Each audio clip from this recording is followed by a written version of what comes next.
3 parts. In each part, you'll hear a number of different extracts. At the start of each extract, you'll hear this sound.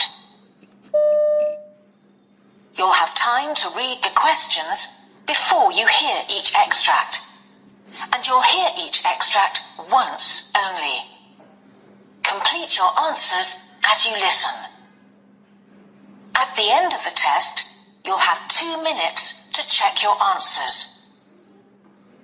Part A. In this part of the test, you'll hear 2 different extracts. In each extract, a health professional is talking to a patient. For questions 1 to 24, complete the notes with information you hear. Now look at the notes for extract 1.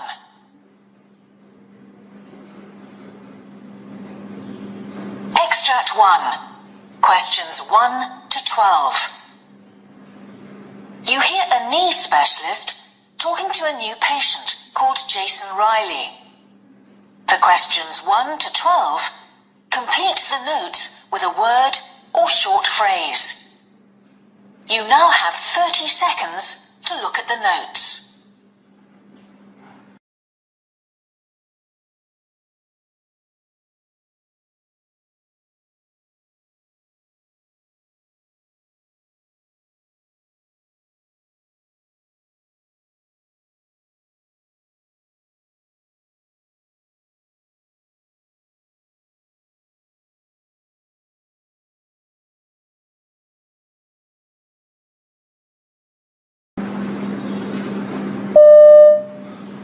So, Mr. Riley, you've been referred to me because of a problem with your knee, is that correct?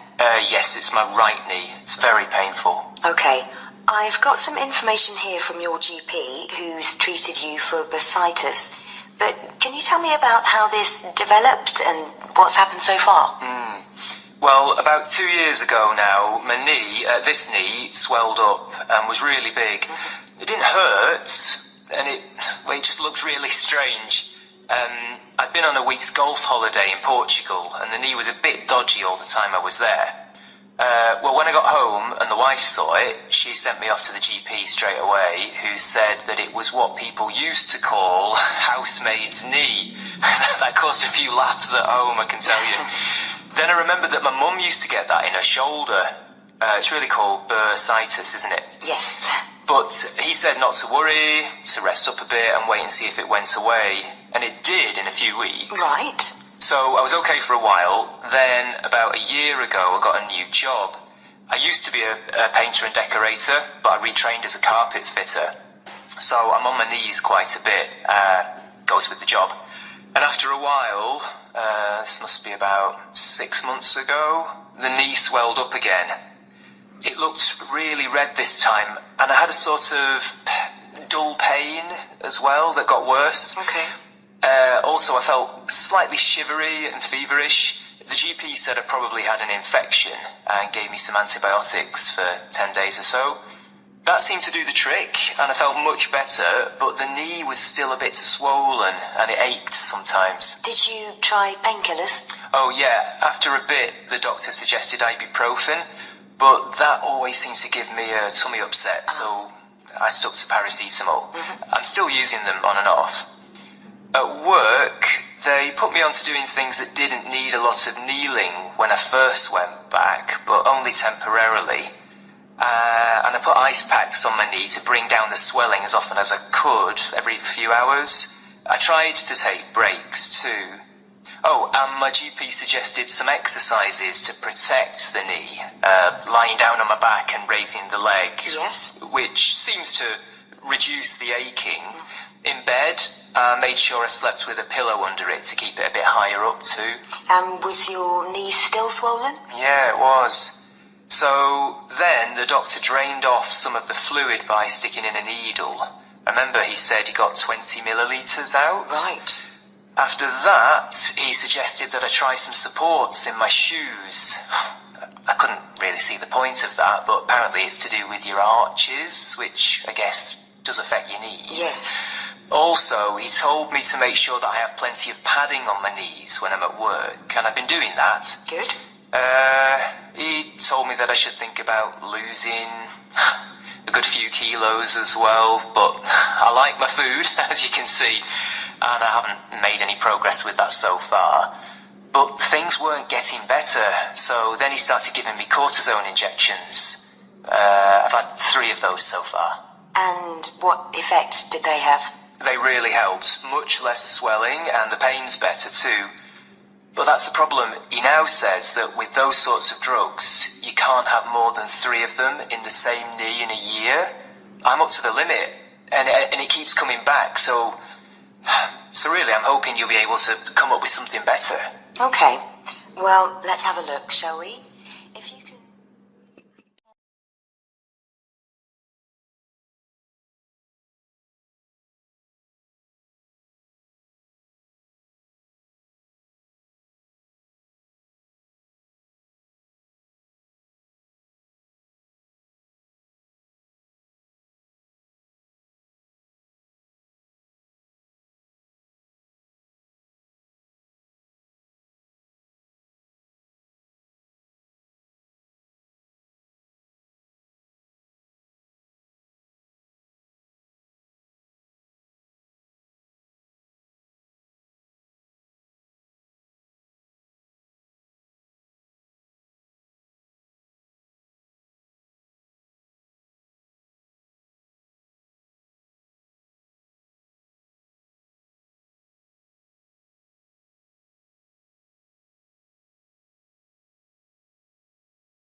Questions 13 to 24.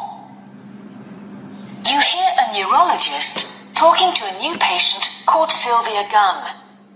For questions 13 to 24, complete the notes with a word or short phrase. You now have 30 seconds to look at the notes.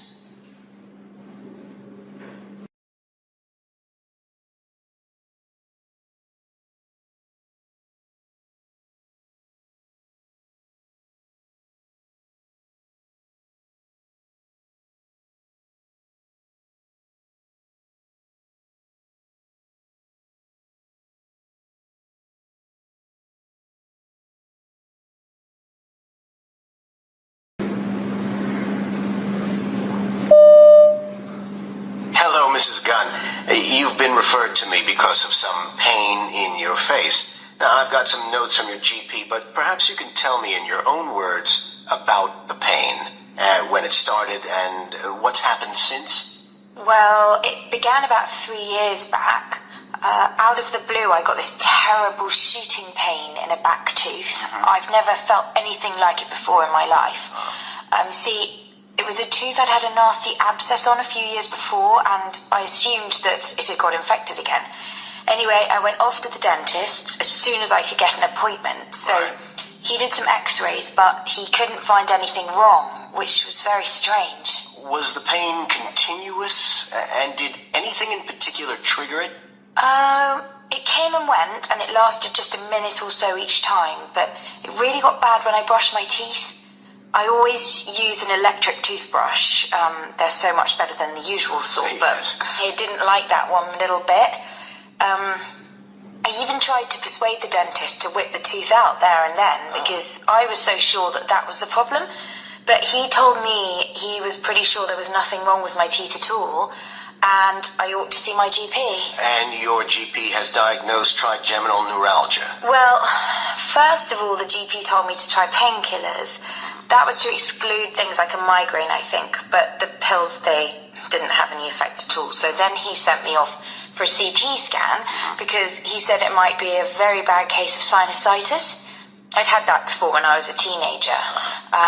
Or he said even nerve damage, but that was all negative too. So then after all that, the GP eventually put me on an anti-epilepsy drug, which seemed to help. I see. So how is it now? Well, the pain sometimes goes away for weeks at a time, but then it can come back a dozen times a day. Fortunately, I get a tingling feeling in my jaw when it's going to start, which I can recognise as a sign, so at least I get a bit of warning before the pain comes on properly, and I can try to find somewhere quiet to sit down. But the pain has now begun to spread. Yes. It started to happen in my eye, too, on the same side as the tooth. I was doing okay until the firm where I work moved to a new office.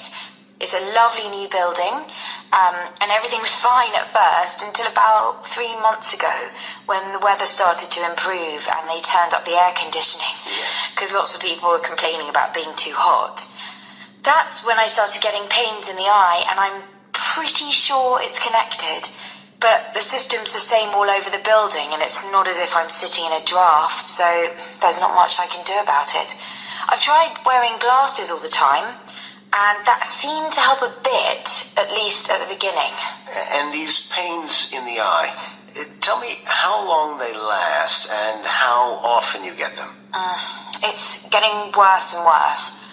Over the last fortnight, it's been every day, and sometimes every hour, and it's really excruciating. It's getting me down, and I've started losing weight too, what with the worry and the pain, and I've had to give up my yoga class, which I loved, because you never know when the pain's going to come on. And, well, that's making me feel very isolated. I really hope you can do something more for me, Doctor.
That is the end of Part A.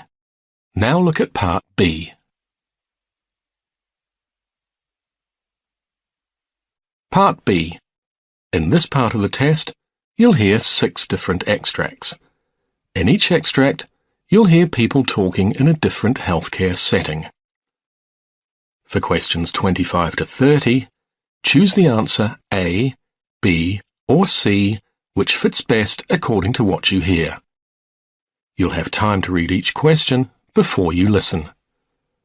Complete your answers as you listen. Now look at question 25. You will hear a lecture based on the subject of attention deficit hyperactivity disorder. Now read the question.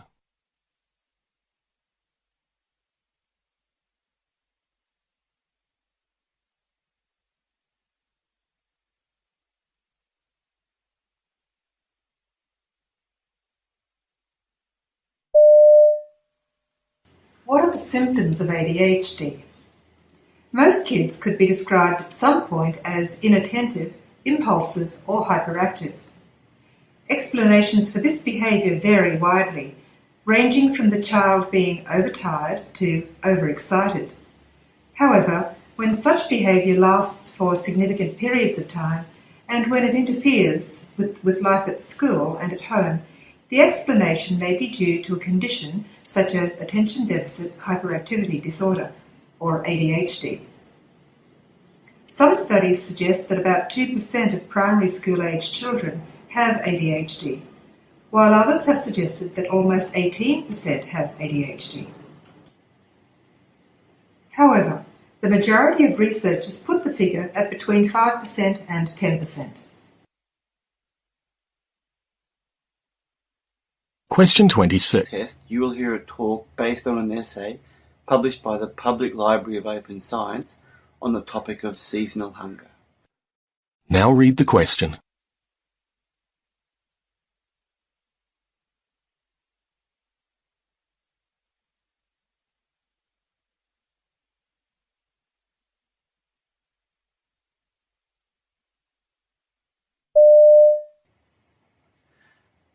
Most of the world's acute hunger and undernutrition occurs not in conflicts and natural disasters, but in the annual hunger season. This is a time of year that is characterized by a lack of stored food from last year's harvest, high food prices, and lack of jobs. Nearly 7 out of 10 hungry people in the world, or about 600 million in total, are either landless rural labourers or members of small farm households. Many of these 600 million people live in areas where water or temperature constraints allow only one crop harvest per year. Question 27. Part of the test, you will hear a lecture based on the subject of chronic obstructive pulmonary disease. Now read the question.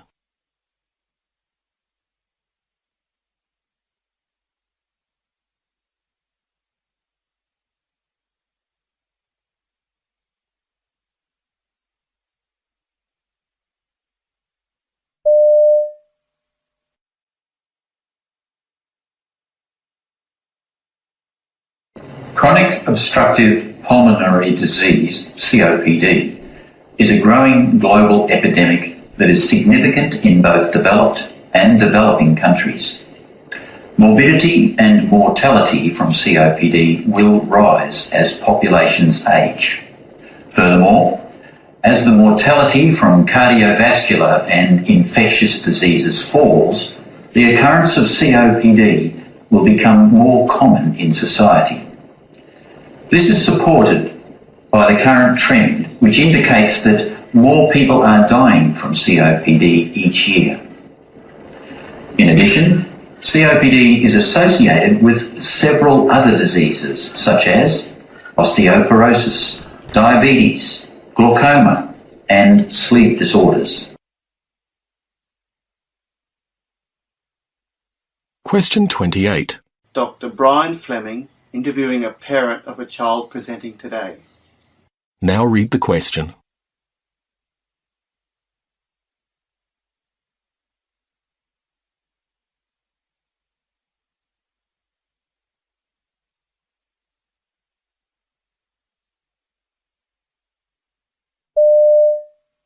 Come in, Mr. Murray. Oh, I see you've got Kate with you. Yes, that's right, Doctor. She's had an accident at school. Oh, dear. Well, I'll bring you both in here and get Kate comfortable on the couch first. Oh, good. I think she's in quite a bit of pain. Yes, obviously, and she's looking very pale.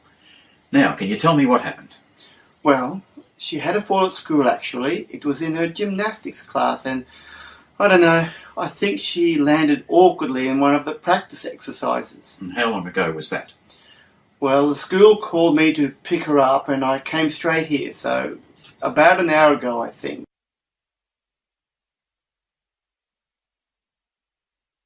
Question 29. Dr. Tamara Kayali Brown is a bioethicist at Deakin University. She specialises in the ethics and philosophy of mental illness. Now read the question.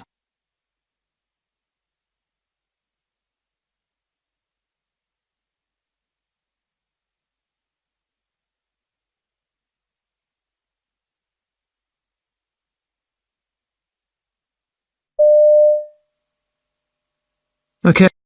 I asked for women who had been diagnosed with major depression or bipolar disorder because I wanted a variety of different types of depression, and women who had gone through treatment and were feeling better. I only wanted women, though, because gender issues in depression had already been studied quite a bit, and I wanted to focus on experiences of depression. So rather than including different genders and comparing them, I just wanted one gender. And it made sense for me to focus on women because, first of all, there are more women diagnosed with depression than men. And secondly, I'm a woman, and there is some evidence out there that there are more open conversations that happen between people of the same gender. So it made sense for me to ask for women. Question 30. You hear a Emily Johnson is a neurologist at Johns Hopkins University School of Medicine in Baltimore, and I spoke to her earlier. Now read the question.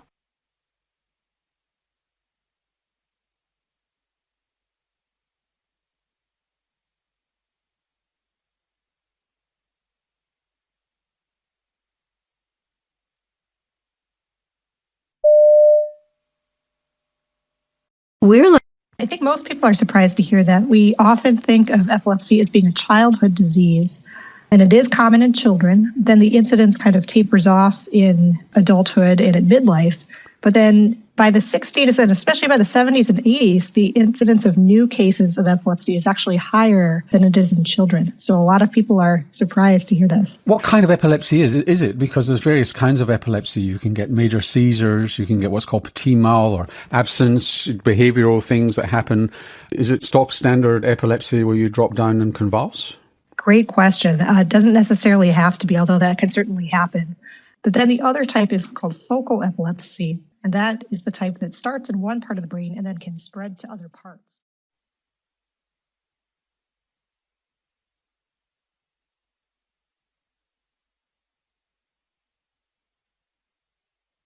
That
is the end of Part B.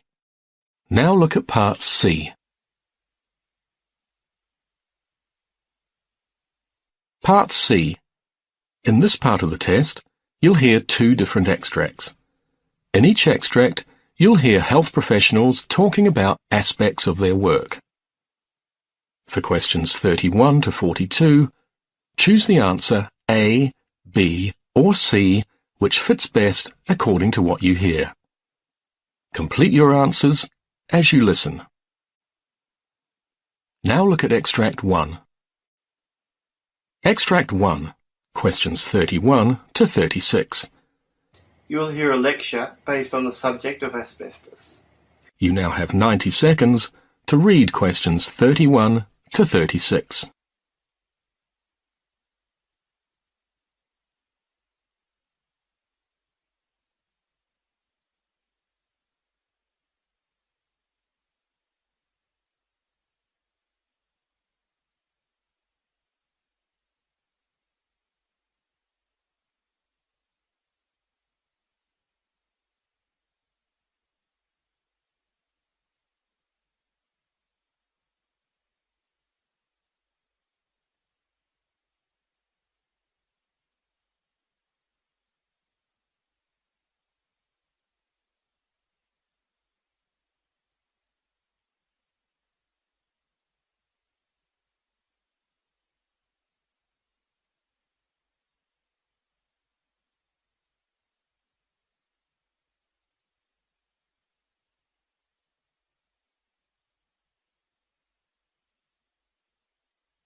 Asbestos is a naturally occurring mineral rock that was mined in Australia from the 1940s to late 1980s and used in a variety of materials and products.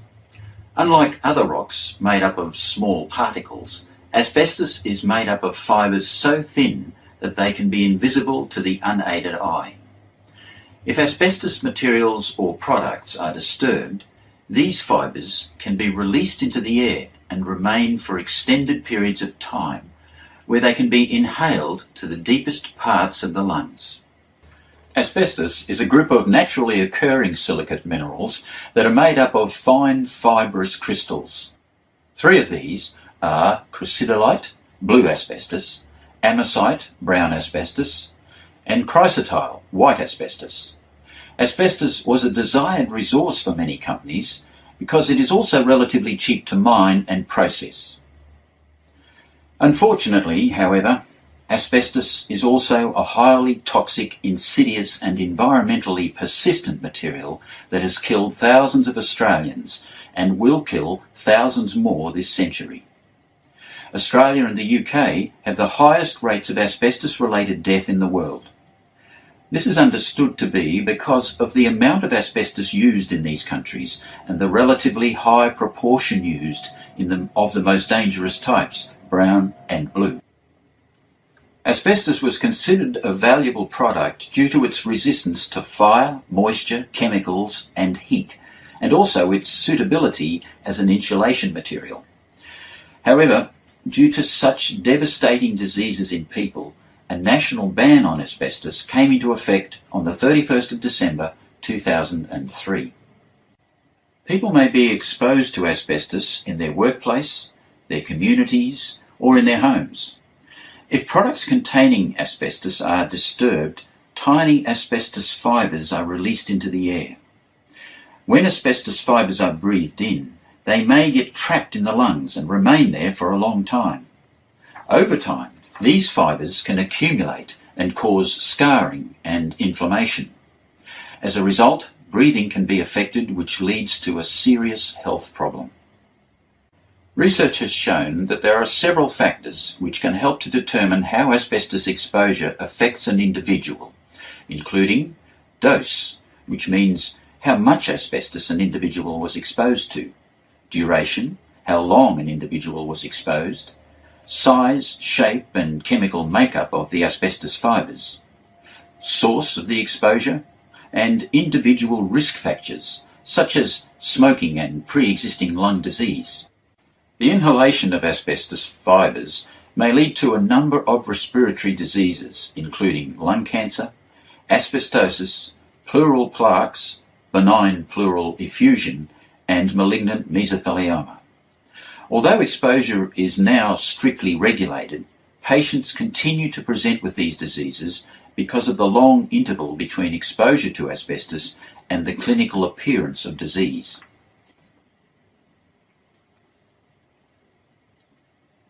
Presenting signs and symptoms tend to be non-specific. Thus, the occupational history helps guide clinical suspicion.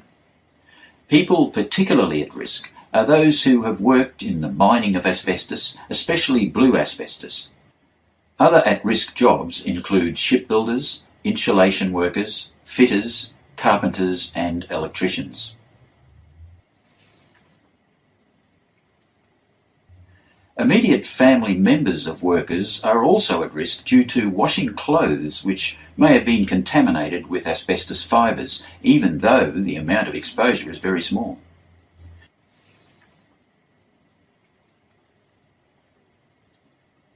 Because exposure to cigarette smoke increases the risk of developing lung cancer in patients with a history of asbestos exposure, smoking cessation is essential.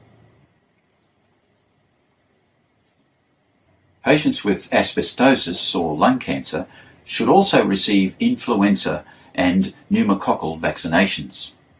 The 3 most common asbestos-related lung diseases are asbestosis, lung cancer, mesothelioma, and I will now outline their symptoms, prevalence, and treatment based on a recent US study. Asbestosis. Firstly, people with asbestosis have symptoms such as difficulty in breathing and dry cough, and it affects approximately 200,000 patients, with 2,000 deaths annually.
Now look at Extract 2.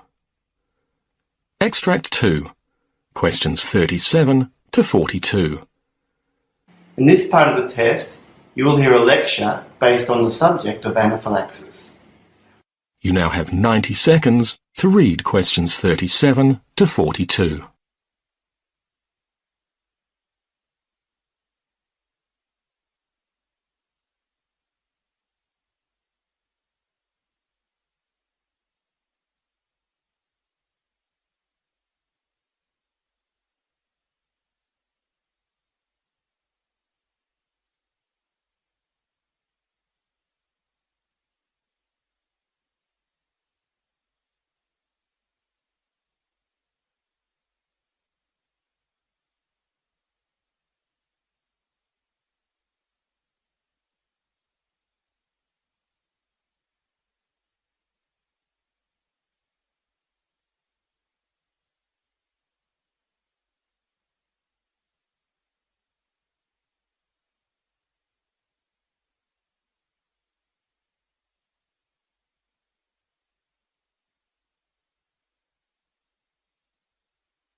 Anaphylaxis is a serious, rapid-onset allergic reaction that can result in death.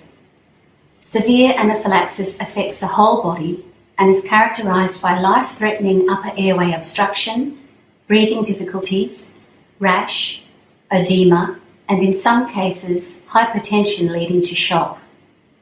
Anaphylaxis in children is most often caused by food, and breathing difficulties is a common symptom. Importantly, there is usually a background of hypersensitivity reactions such as hay fever, eczema, or asthma. Anaphylaxis is a medical emergency where immediate treatment is needed to prevent potential death. When exposed to a foreign substance, some people suffer reactions identical to anaphylaxis, but in which no allergy is involved. These reactions are called anaphylactoid, which means anaphylaxis-like reactions. In anaphylaxis, the immune system must be primed by previous allergen exposure. On the other hand, anaphylactoid reactions can occur with no previous allergen exposure at all. An example of something that can bring on an anaphylactoid type of severe reaction is radiographic contrast material. the dye injected into arteries and veins to make them show up on an X-ray. Although the mechanism of an anaphylactoid reaction is different, the allergy treatment is the same. I will now introduce some statistics on anaphylaxis. Anaphylaxis occurs infrequently. However, it is life-threatening and can occur at any time. Milder forms of anaphylaxis occur much more frequently than fatal anaphylaxis. An Australian survey of parent-reported allergy and anaphylaxis found that 1 in 170 school children had suffered at least one episode of anaphylaxis. Another Australian study showed that in areas where native Myrmecia ant species are prevalent, 1 in 50 adults have experienced anaphylaxis after stings from the native Myrmecia species or honeybees.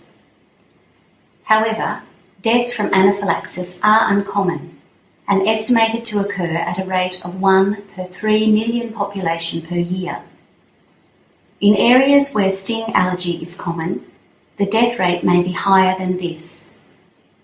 Hospital-based studies suggest a death rate in the order of 1 per 100 to 200 episodes of anaphylaxis treated in an emergency department.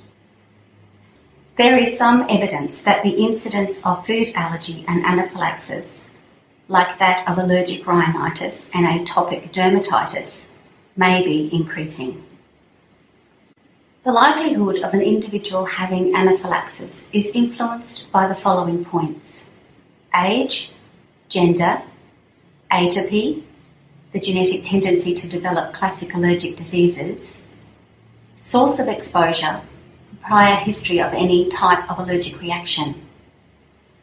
After an initial exposure to a substance like bee sting toxin, the person's immune system becomes sensitized to that allergen.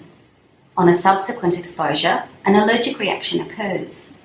Severe allergic reactions are usually triggered by a limited number of allergic exposures. These include injection, swallowing, inhaling, or skin contact with an allergen by a severely allergic individual. Examples of injected allergens are bee, hornet, wasp, and yellow jacket stings, and certain vaccines which have been prepared on an egg medium, and allergen extracts used for diagnosis and treatment of allergic conditions. Antibiotics such as penicillin can trigger a reaction by injection or swallowing. Typically, a severe reaction caused by a food allergy occurs after eating that particular food, even a small bite. Allergy to peanuts is an example here. Skin contact with the food rarely causes anaphylaxis. Foods most commonly associated with anaphylaxis are peanuts, seafood, nuts, and, in children particularly, eggs and cow's milk. A severe allergic reaction from an inhaled allergen is rare. An increasingly recognisable example is when an allergic individual inhales particles from rubber gloves or other latex products. In emergency department studies, food allergy is the commonest cause in children, responsible for about 80% of anaphylactic reactions in which the cause has been identified. Whereas in adults, foods are implicated in only 20 to 30% of cases. That is the end of Part C. You now have 2 minutes to check your answers.